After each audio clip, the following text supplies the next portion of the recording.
All right, well, it's now time to check in with Tom, who is hanging out over at Hy-Vee. What's cooking today, Tom?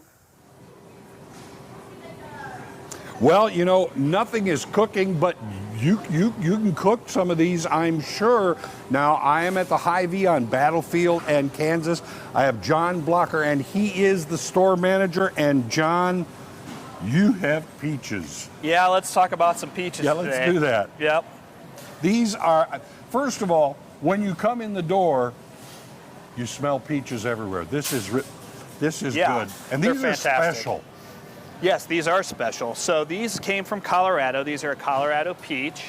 These were handpicked by Hy-Vee employees. We sent a crew of Hy-Vee employees to Colorado. They handpicked these peaches. And then they arrived here in Springfield 4 days after we picked them. So about as fresh as they're going to get. About as fresh as they're going to get. Someone came by earlier and just bought a case of them. What's the taste profile here? I mean, how do they compare maybe to other types of peaches? Well, the Colorado peach is typically a sweeter peach because of the long summer days and the cool summer nights. So that cool summer night allows the peach to ripen and develop a lot of sweetness to it. Yeah, and these are right when you come in the door. You cannot miss these. Limited time on these though, right? Especially on the hand-picked ones. This is what we have here. They do run for about a month till the end of August. So we will have some others, but the hand-picked ones, you better come in and get them while they are here. So. Okay, and I know, first of all, I know you're proud of the whole produce department. Absolutely. But we're going to talk about the soft fruits here. So we're going to swing this way a little bit. And first of all, I want you to look at this because, all right, it's a plum cot. You have the black and you have the red. What is a plum cot? Well, that's a cross between a plum and an apricot. So the difference there is that that's a sweet and a sour. So the peel or the outside of the plum cot is sour, and then the inside is sweet and juicy. So there's a nice taste profile that's This is great. You get those two working with each other, which so many cooking and salads and everything, they're kind of combining those two, which just gives a real burst of flavor. Absolutely. They're a great juicy fruit to have in the summer. That's really refreshing. So you've got the peaches, you have the plum cots.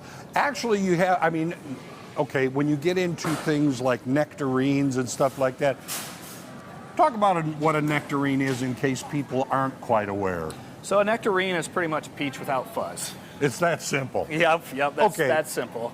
So if you've got, you know, the nectarine, what you've got is just the peaches shaved. Absolutely. Basically. What are some of the other things? Because I know you have plums here, things like that. So we've got your California peach here. That's a really nice big peach. That's a great value for your money. This, look at this thing. This is, it's getting to be almost softball size.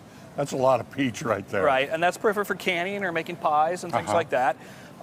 California is the largest producer of peaches. They pretty much produce as many as every other state combined. So now, do all of the peaches and everything, can you use them for canning? I know with the Colorados. You can. I would probably eat those. Just to enjoy that flavor. But I mean, everyone has different goals when it comes to that. So yeah, I mean, you can can any of these. So I assume you can buy them by the pound, you can buy them by the box, whatever you want. Yeah, we'll sell them to you by the box if you want to. I also saw something else, which is you've got them on a couple of the corners of the display here. Look at this. Okay. I have a feeling this is from your bakery department. It is from our bakery department, yep. And that's a special item for the summer. So when peaches come out, then we get the opportunity to make those. So that's a great item. Do you have any kind of special pricing that's going on, or is it just the best idea to pay attention to the app, which you should download, things like that, right? Well, I mean, there's always going to be a deal in this category. So, I mean, that Colorado peach price is a great peach. It's a great price on sale at $2.99. Yeah. These are going to be a little more price conscious. These are $1.48 a pound. Right. So we try to spread around to all price points to make sure that we have something for everybody. But when you talk about the Colorado peaches, again, those peaches handpicked by Hy-Vee employees. Right. It's a finite number. It's not. They're not going to be around forever. Right. So probably it'd be nice to kind of stock up on some of those. Right. Yeah, it would be. And like I said, everyone has their own taste profile and their own preferences. So. And let me tell you, you go to the produce department here at Hy-Vee, whether it's the soft fruit, whether it's the veggie, they have it all here for you. at Hy-Vee. And we're going to be coming back to Hy-Vee in just a little bit, and we may sneak the word Indianapolis in there. You'll just have to find out what that's about. So back to you guys. All right, Tom, I love all the peaches, like all of them. But the thing that I have so much trouble with is the pit. Like, I cannot get them off the pit unless they're freestone. Do you have any tips for that? I don't know. Let me ask John here. Do you have any tips about getting the peach away from the stone? Unless it's a freestone peach, it's a little more difficult. Yeah, what I've done in the past is just cut it in quarters and cut it right off that rind. All right, try that. Which is a nice, easy way to get that nice slice. Yeah. And it's not quite as messy. All right, cut it in quarters, get it off. There you are. I'll try it. Thank Back to you guys.